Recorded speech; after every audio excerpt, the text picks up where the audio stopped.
ये कहानी है सुरेश की, जो कि सोनिया से प्यार करता था। दोनों एक साथ एक ही कॉलेज में पढ़ा करते थे। उस दिन अचानक ही सोनिया की नज़र सुरेश के द्वारा लिखे गए उस खत पर पड़ गई, जो कई सालों से एक किताब के पन्नों के बीच में सड़ रहा था। ये खत सुरेश और सोनिया के प्यार की यादों को बयां करने वाला आखिरी खत था। सोनिया प्रिंसिपल साहब की ऑफिस से बाहर ही निकली थी कि उसे अचानक कैंटीन में सुरेश दिखाई दिया, जो अपने दोस्तों के साथ कॉफ़ी पी रहा था। नई स्टूडेंट को देखकर सभी सीनियर्स सोनिया के नज़दीक आ गए। सोनिया के लिए मुंबई शहर बिल्कुल नया था और यहाँ के लोग भी। वो बिल्कुल घबरा गई। उस समय सुरेश ही था जो एक फरिश्ता बनकर आया था। उसने सभी सीनियर्स को खूब डांटा और उन्हें सोनिया से माफ़ी मांगने के लिए भी कहा। उसी दिन से सुरेश सोनिया के मन को भा गया। धीरे धीरे उन दोनों की दोस्ती बढ़ने लगी, दूरियां नज़दीकियों में तब्दील होने लगी और एक दिन सोनिया ने सामने से ही सुरेश को प्रपोज़ कर दिया। सुरेश को भी सोनिया बहुत पसंद थी। उसने भी उसे खुले मन से स्वीकार कर लिया।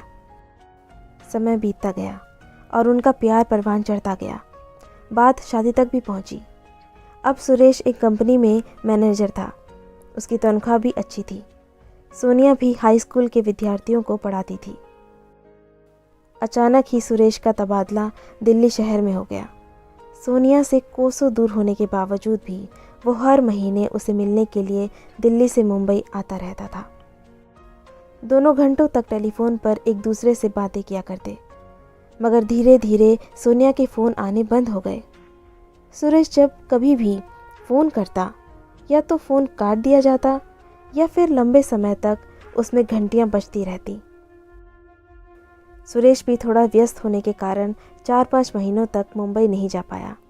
बाद में सुरेश को मालूम हुआ कि सोनिया और उनका परिवार मुंबई छोड़कर कहीं दूर चले गए हैं। सुरेश ने सोनिया के बारे में जानने के लिए पूरी कोशिश की। वो सोनिया के हर दोस्त, हर रिश्तेदार से मिला, मगर किसी को भी सोनिया कहाँ है उसकी जानकारी नहीं थी। इस बात को पूरे 5 साल बीत गए। एक दिन सुरेश ऑफिस से बाहर निकला कि सामने सड़क पर खड़े एक गुब्बारे वाले के पास एक महिला अपने छोटे बच्चे के साथ खड़ी थी। उसका बेटा गुब्बारे खरीदने के लिए बार बार उससे जिद करता था, मगर वो मना कर रही थी।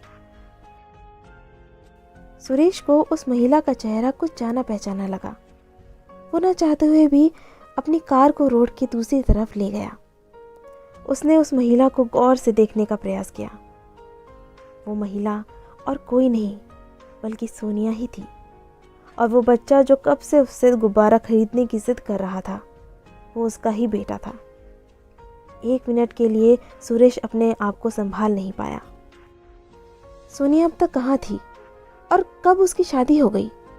उसने क्यों मुझे नहीं बताया? ऐसे कई सवाल थे जो सुरेश को परेशान कर रहे थे।